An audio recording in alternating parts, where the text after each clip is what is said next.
Voilà, nous allons débuter notre rencontre. Je souhaite la bienvenue à celles et ceux qui nous rejoignent pour la rencontre qu'on organise aujourd'hui. Je le redirai tout à l'heure et peut-être que Fabrizi sera aussi amené à le dire tout à l'heure. Nous vous demandons instamment d'éviter de mettre l'image quand vous n'êtes pas à l'écran, c'est-à-dire si vous n'intervenez pas, et de ne pas mettre votre micro en fonctionnement si vous n'avez pas à intervenir. Alors soyez rassurés, on est des démocrates et il y aura des moments où les unes et les autres pourront s'exprimer. Vous avez également la possibilité, vous regarderez, mais vous avez déjà, la plupart d'entre vous, l'habitude, sur la droite de l'écran, vous avez la possibilité d'écrire, parce que je sais qu'il y a des gens qui sont timides, mais pour nous, c'est aussi important d'avoir vos réactions. Donc, vous pouvez rédiger sur le côté ces fameux messages de chat. Et d'ailleurs, au cours de cette rencontre, il y a certains points où on pourra répondre par écrit. Voilà, donc bienvenue à toutes et à tous. Vous savez probablement qu'on a mis en place avec un certain nombre de partenaires et à l'initiative de Stéphanie Bataille un observatoire sur les pratiques dans le contexte du Covid-19, du contexte de la pandémie. C'est une initiative que vous pourrez suivre de manière régulière sur les sites éthique et pandémie. Et puis, vous avez également l'espace de réflexion éthique de la région Île-de-France qui a mis en place un observatoire déjà il y a 1 an et demi, qui suit avec beaucoup d'attention un certain nombre de thématiques relatives aux aspects humains et sociaux de l'impact de la pandémie. Ce soir, c'est une réunion importante à laquelle vous allez assister puisque c'est la première réunion publique de l'Observatoire. Quand je dis public, c'est parce qu'effectivement, même à distance, on pourra échanger. Et rien ne nous empêche de penser qu'à la rentrée de septembre, on pourra organiser d'autres réunions qui seront en présentiel.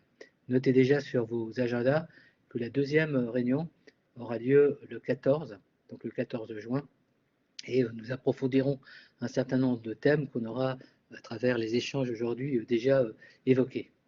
Nous avons choisi pour la réunion d'aujourd'hui Covid-19, des visites interdites à l'adieu interdit, avec un sous-titre témoignage, analyse, retour d'expérience.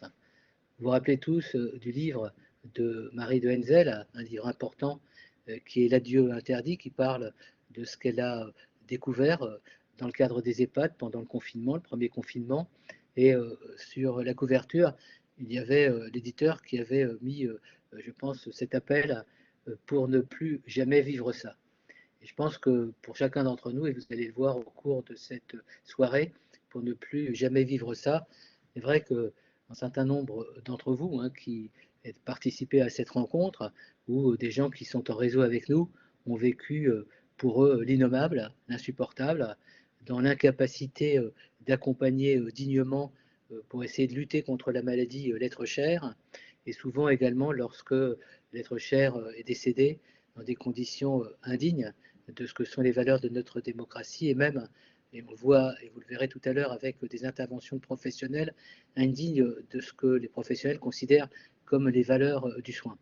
Alors, notre collectif, notre observatoire, vous retrouverez sur le site Éthique Pandémie, s'est insurgé, il ne s'est pas contenté de s'insurger, il a cherché à réunir des acteurs de la vie sociale, je dirais même des acteurs de la vie politique, et à travers des initiatives associatives, ont décidé de ne pas accepter ce qui était pour eux contraire à ce qui est constitutif de leurs valeurs. Et donc, ils se sont mis en mouvement, les réseaux se sont constitués, ils ont été révélés également, ces acteurs de la mobilisation en solidarité aux plus vulnérables et, j'allais dire, aux plus démunis face au deuil qu'ils ont vécu.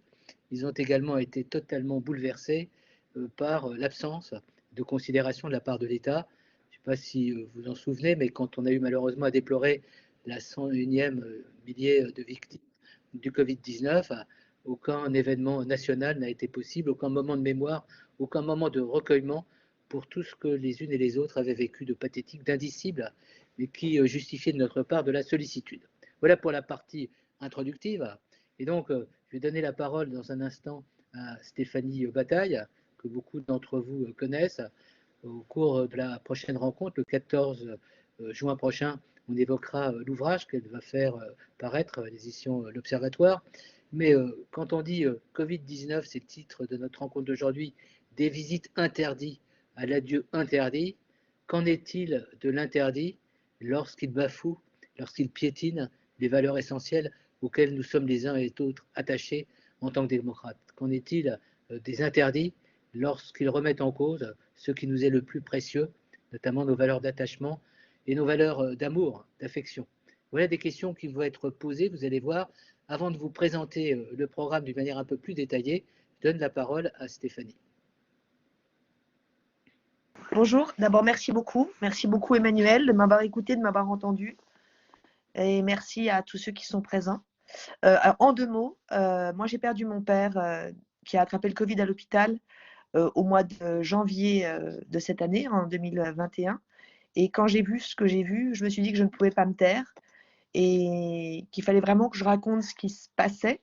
Et au moment où j'ai commencé à parler et à rencontrer Emmanuel au mois de février, nous avons pris la décision de monter cet observatoire, de le créer et de faire ces réunions et surtout d'essayer d'avancer pour que, ce que disait Emmanuel tout à l'heure, c'est que ça ne recommence plus. Et pour que ça ne recommence plus, c'est qu'il faut savoir ce qui s'est passé, former des gens, trouver des solutions pour que l'inacceptable, l'innommable ne soit plus jamais refait. Voilà, c'est assez court, Emmanuel, ou je peux développer davantage, ça va? Non, mais je sais que tu vas réintervenir sur le Oui. fond pour expliquer la démarche. Oui, Et, alors ce qui est important de savoir, parce que oui, il a attrapé le Covid à l'hôpital, mon père, et on a eu interdiction de le voir pendant 12 jours, où on nous disait tous les jours, plusieurs fois par jour, qu'on aurait le droit de le voir qu'au dernier moment, alors que lui nous appelait et voulait nous voir. Le fait de dire qu'on puisse voir quelqu'un au dernier moment, je peux vous dire, il est parti le 11 janvier, je n'arrive toujours pas à dormir, voilà, au sens propre du terme. Il y a un sentiment de culpabilité et d'une horreur absolue, d'autant plus que nous n'avons pas eu le droit de faire l'adieu au visage. Et avec mon frère et ma mère et sa famille et ses amis, on se demande toujours si c'est bien lui qui est dans le cercueil. Donc ce sont des choses qui sont... ce qu'il a vécu est absolument inadmissible, horrible, je crois même bien pire que ce que nous vivons aujourd'hui. Mais nous, on continue à vivre avec cette culpabilité et cette horreur que nous avons vécue. merci Stéphanie. Alors j'imagine qu'un certain nombre de personnes qui suivent cette conférence partagent aussi la douleur, le désespoir, le chagrin qui est le tien. On va être amené à aborder ces questions, mais aujourd'hui notre propos, c'est d'installer un peu les points de repère pour la réflexion, parce que certains sont démunis en disant on parle de deuil, on parle de drame, de quoi on parle au juste.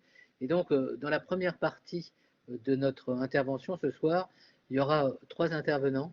D'abord Lionel Petitpas, qu'on a découvert, et merci aussi Stéphanie d'être la tête de pont de gens qui se sont retrouvés, j'allais dire, qui se sont alliés les uns aux autres, chacun ayant un parcours particulier, mais allant vers l'essentiel, c'est-à-dire nos valeurs partagées.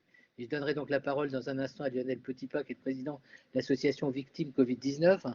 Ensuite, je donnerai la parole à Catherine Olivet, que je présenterai d'un mot, parce qu'elle a décidé, et je trouve que c'est très intéressant pour ouvrir notre réflexion, d'évoquer la question être à la merci de l'autre, c'est-à-dire totalement dépendant. Et au cours de nos réunions de l'Observatoire, il y a des membres de famille qui ont été affectés par la douleur d'une perte, qui ont dit mais on se reproche aujourd'hui, on culpabilise de ne pas avoir tout cassé, de ne pas avoir mis le pied dans la porte.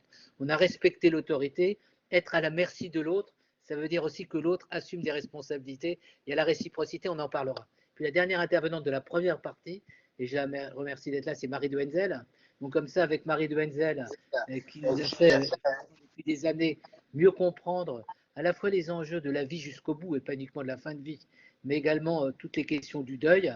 Donc elle apportera le 3e regard. Je donne la parole de suite, s'il veut bien la prendre, à Lionel Petitpas, président de l'association Victimes Covid-19. Pour les personnes qui nous rejoignent, parce que je vois qu'au fur et à mesure qu'on parle, des personnes nous rejoignent, donc je précise, c'est des interventions qui vont être d'une ordre d'une dizaine de minutes. Puis ensuite, après ces 3 premières interventions, vous aurez la possibilité de réagir. Vous pouvez déjà réagir sur le chat, hein, sur le côté droit de votre écran. Et puis, il y a Fabrice Zil qui fera le modérateur et on donnera la parole à quelques personnes au fur et à mesure. Voilà, la parole à Lionel.